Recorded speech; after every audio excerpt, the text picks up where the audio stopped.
Welcome to another episode of The Brand Called You, a podcast and podcast show that brings you leadership lessons, knowledge, experience, and wisdom from hundreds of successful individuals from around the world.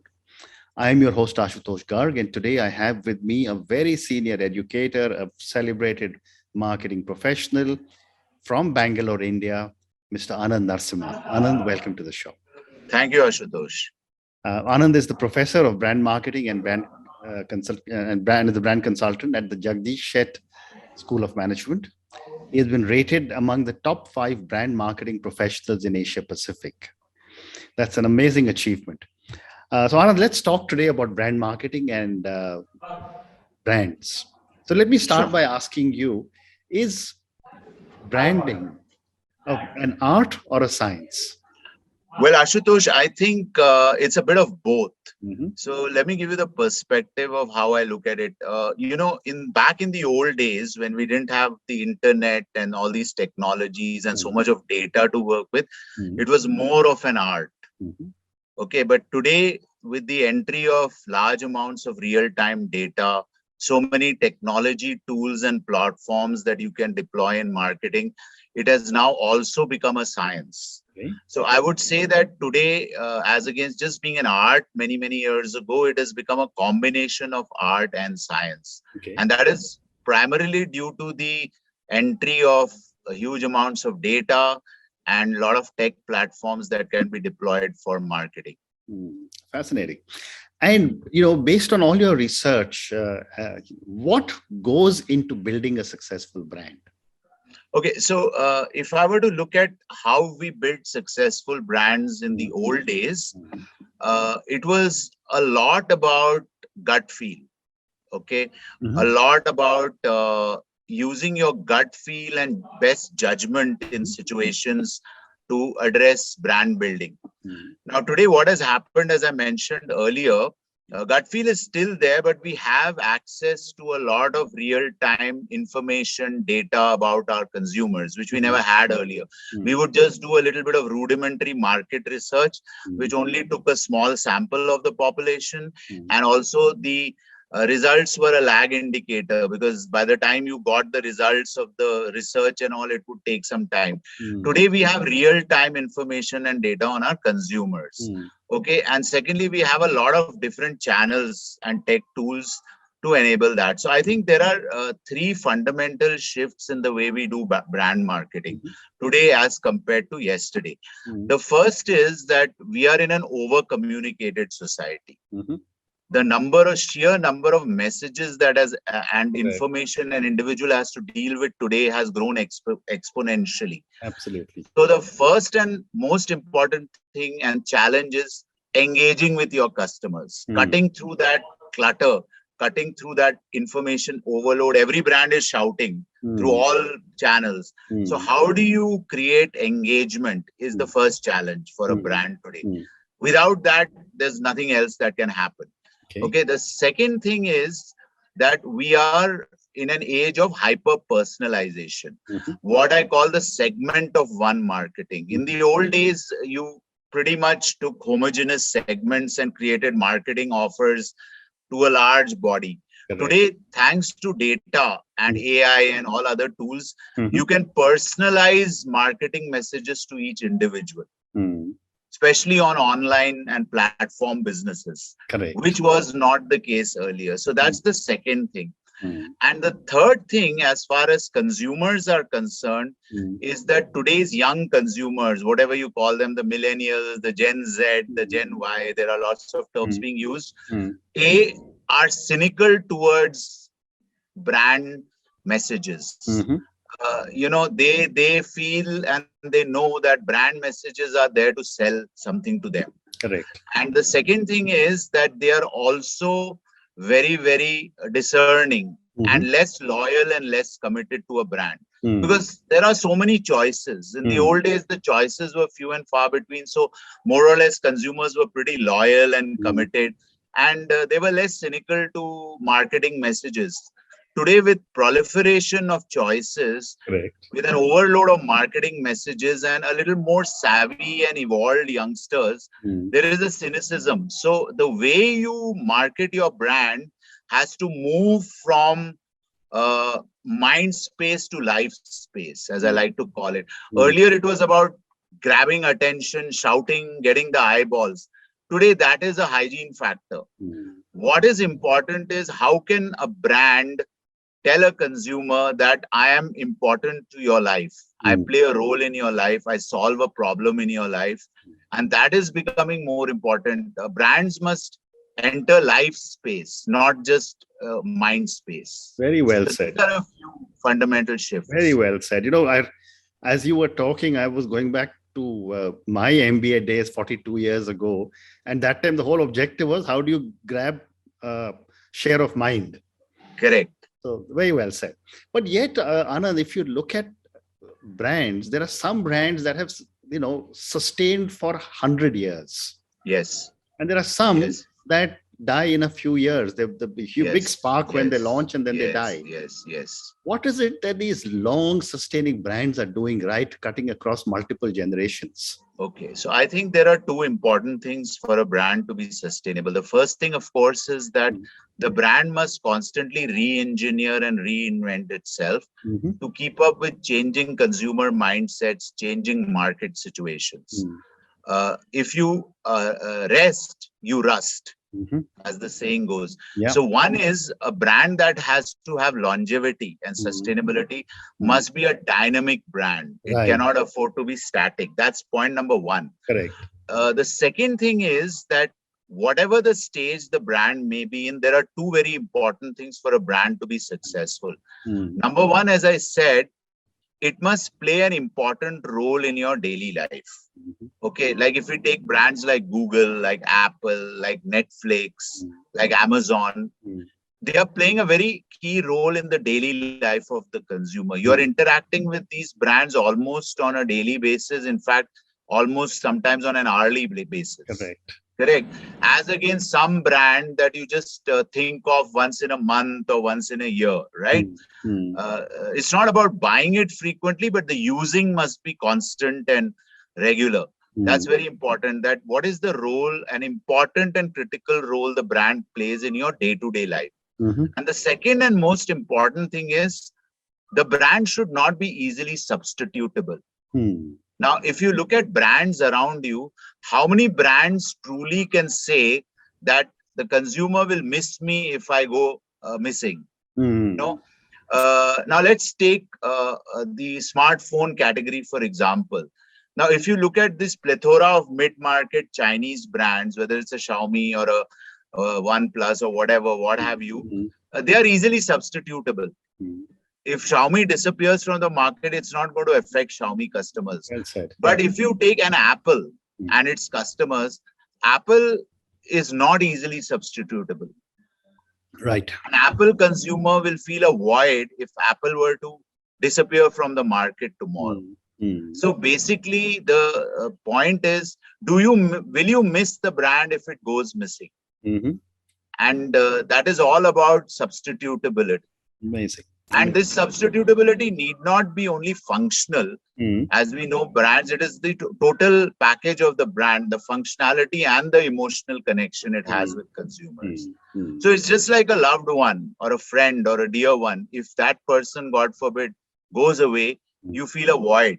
Correct. You feel missing. That you cannot easily substitute that with another person. So that's exactly what a long-lasting brand does. A, it keeps up with the times. B, it continues to play a critical role in the life of its consumers.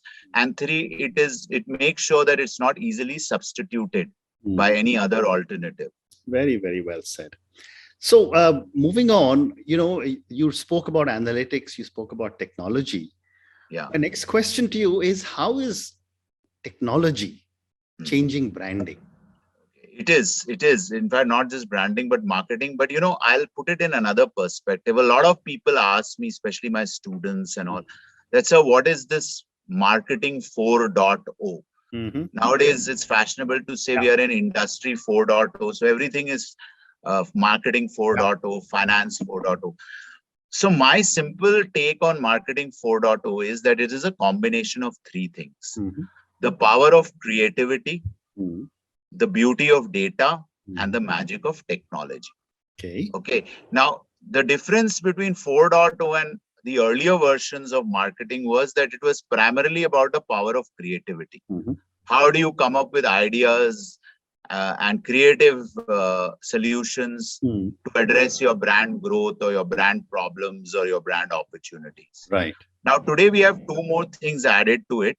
The magic of the beauty of data and the magic of technology. Correct. So this is become important. But however, there is one important thing, which I will sound an alert to all marketeers. There is a tendency to get carried away with technology and data. Okay.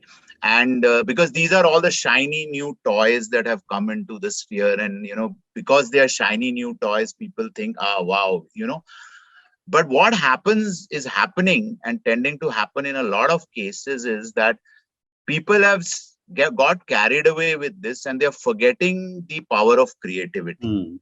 So the unfortunate part is the foundation of marketing or business, for that matter, is the power of creativity, the power of innovation. And no matter the fact that we need data, we need technology, we should not lose sight of that. So I have a simple analogy for this, which is that technology is a gun. Okay, and data loads the gun, but it's creativity that still pulls the trigger. Well said. So every company has the gun, every company has the ammunition, but the companies that win are the ones that deploy creativity and innovation to pull the trigger. Very well said. Very well said. So my next question is on communication that brands have been employing. And I remember 4 decades ago, it was the newspaper, the magazine, cinema advertising. Then it changed to different smaller formats of communication, etc. Then we were being told there's an elevator pitch you got to communicate, and now there's TikTok where you're talking of 15 seconds. So how has communication started to change for brands, and how are they adapting to this new social media?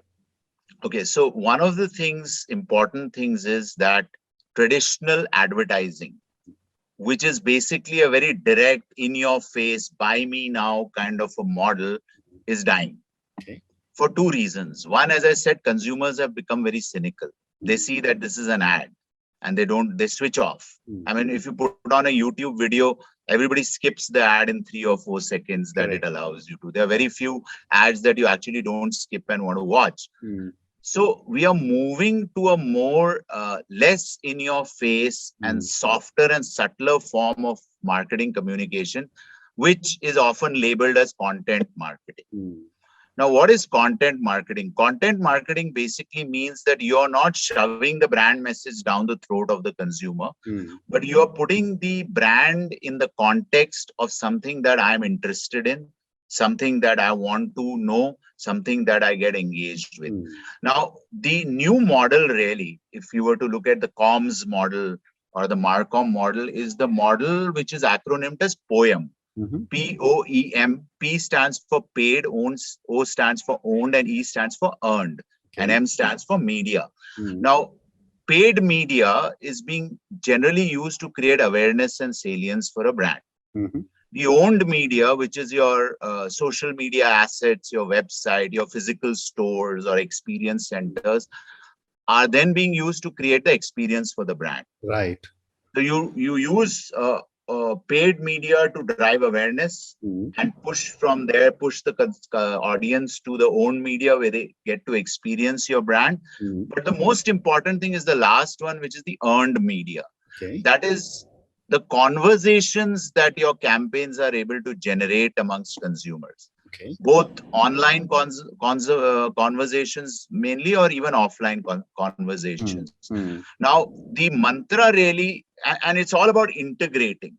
So today, studies have shown that using multiple channels gives you better bang for your buck than using minimal channels. So you have to integrate the content. The idea may be the same, but you need to express the idea differently depending on the context of the channel you're using. So how you express yourself on LinkedIn will be very different from how you express yourself on Insta, for example. Mm. Now, the mantra really is today a comms campaign to evaluate its effectiveness. The key metric has become how much of earned media can you generate. Mm.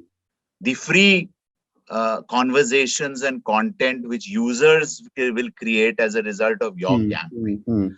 And one of the metrics today that as a thumb rule is that if your marketing comms campaign has to be effective, the earned media must be at least 10x of the paid and owned media. So paid and owned media, you have to spend money. Earned media is generated free. The value of the earned media, the free conversation that you are able to generate, should be at least 10x of the total spend on your paid and owned media. Wow. And that's the real shift in comms. Earlier, there was no concept of earned media. I mean, old days, we used to talk about word of mouth and all that, but it was very rudimentary and not measurable.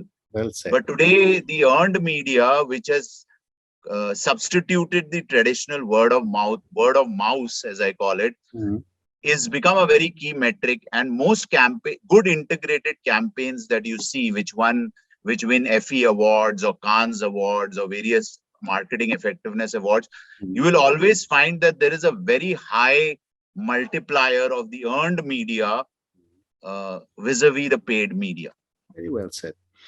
And, continuing from this communication comment that you've just given me, in the old days, again, there was either a film star or a sports star who was endorsing one's brand. Yes. Today, there's this new breed of influencers. Yes. I'd love to get your perspective on how they are changing. Okay, so this influencer business is a bit of a double-edged sword. So yeah, I mean, today you have a new breed of a common person, not a film star or a cricketer or a sports person called the influencer. A lot of brands are actually misusing it. And there's a lot of debate about this, where so an influencer typically is supposed to be a neutral person, a agnostic person who is talking about a brand favorably by his own or her own experiences. See, when Shah Rukh Khan endorses a Santro, Shah Rukh Khan will not drive a Santro in his real life. He'll own a BMW and a Range Rover, but people, you would take it more for the salience that Shah Rukh Khan say memorability aata hai. Aajkal celebrity endorsements, as I said, people are cynical, so they say, yaar, ye to paise leke kar raha hai. Now, the migration to influencers was that they would be a more credible voice for the brand because they are common people. They are people who are using the brand and then, talking about it. However, this has also got a lot of misuse. And as we know, a lot of influencers are being actually paid like celebrity to talk about the brand. Right. So I think this influencer aura is also slowly coming down when people are realizing that I'm not saying all, but a very large number of influencers are actually being paid for to create influences. So I think if I were to look at it slightly differently, the way it's going to evolve is once this influencer thing also, there are some genuine influencers, I'm not saying no, but people will start seeing through it as it starts getting misused. So according to me, the biggest influencers of the future are going to be your friends, your family, your relatives. Like, for example, if I want to buy something, let's say I want to buy a car, I would generally not go by these social media influencers because I know most of them would be paid.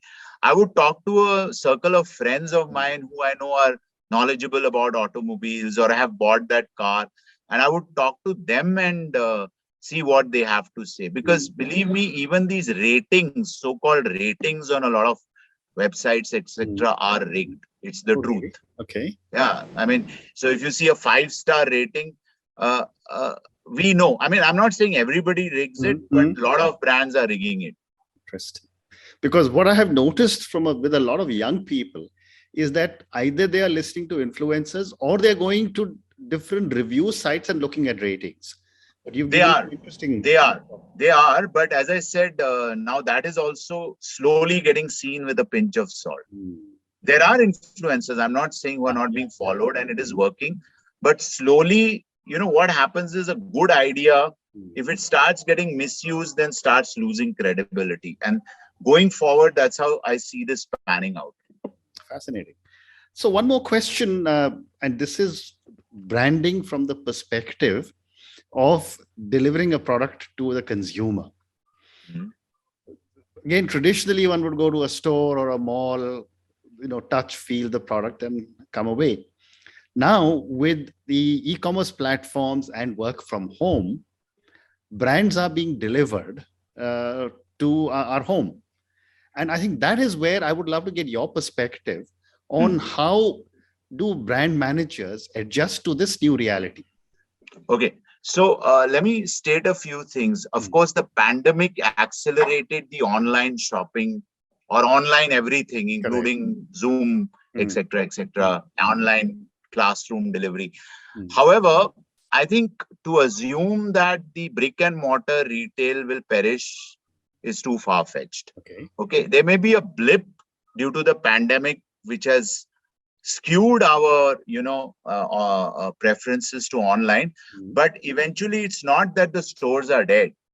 Okay, even today, if you look at a market like India, e-commerce accounts for only about 10 to 11% of the total retail sale. Close to 90% is still brick and mortar. However, going forward and getting the pandemic out of the picture, because that was a blip, and when things are normalized, I see two things happening. One is, of course, that consumers will expect and brands will have to provide an omni-channel experience. So you will have to be online as well as offline. It cannot be either or. I mean, you may have heard that abroad, even brands like Amazon are opening physical stores. Yes. And Flipkart is also opening a physical store. Now, two things are going to happen. One is that there will be a slight polarization of the shopping. What's going to happen is products which are day-to-day utility products, like if I'm ordering a brand of tea, I don't have to keep seeing and touching it and feeling it all the time. Or if I'm ordering a brand of biscuits, those kind of categories are going to shift more online. But there are still a lot of experiential categories where see, touch, feel is important. Like if you're buying a car, I doubt it you may go online, check out, but I doubt it you're going to buy it without physically test driving it and seeing and touching and feeling. Or for that matter, if you're buying a fancy suit, Armani suit, where you're paying a big amount of money, you're not going to order it online. You want to go and fit it, alter it, etc. So experiential categories will continue to dominate the brick and mortar space, whereas day-to-day utility categories will start getting dominated in the online space. Now, there's another interesting thing. There is a certain blurring happening between online and offline. So let me put it this way. An offline retailer is trying to humanize his digital experience. So they are trying to bring in a lot of tech like AR, VR, this, that, AI to personalize it, to give you a kind of a virtual walkthrough of the product, which is as close to the real see, touch, feels. So that is the humanizing of the digital experience. And offline retailers, including your Kirana stores, are trying to digitize the human experience. So what today a Kirana store does in your neighborhood is, he has a WhatsApp. So you just WhatsApp him your shopping list and he'll deliver it to you within 10 minutes. Correct. So the online, and there are a lot of the concept of the smart store. So a lot of supermarkets and, organized retail chains, they're trying to bring in a lot of tech into their stores, primarily through AR, VR, and all those kind of technologies. Now, the thing is, it's a very interesting thing. So as I said, the online retailers are trying to humanize the digital experience, and the offline retailers are trying to digitize the human experience. Amazing. So there is a kind of a convergence happening, but as I said, both will coexist for different reasons. Very well said. Anand, on that note, we're now run out of time. But, I could keep talking to you. Listening to you is so fascinating. Thank you for speaking to me. You're most welcome. Thank you for talking to me about branding, about the incredible knowledge you have about branding. Thank you for talking to me about analytics, technology, what goes into making a successful brand. Thank you for talking to me about communication and what goes into successful communication. And thank you for giving me such an amazing perspective on the world of branding. Thank you and Thank good. you. Thank you, Ashutosh. Thank you so much. Thank you for listening to the Brand Called You videocast and podcast, a platform that brings you knowledge, experience, and wisdom of hundreds of successful individuals from around the world. Do visit our website www.tbcy.in to watch and listen to the stories of many more individuals. You can also follow us on YouTube, Facebook, Instagram, and Twitter. Just search for the Brand Called You.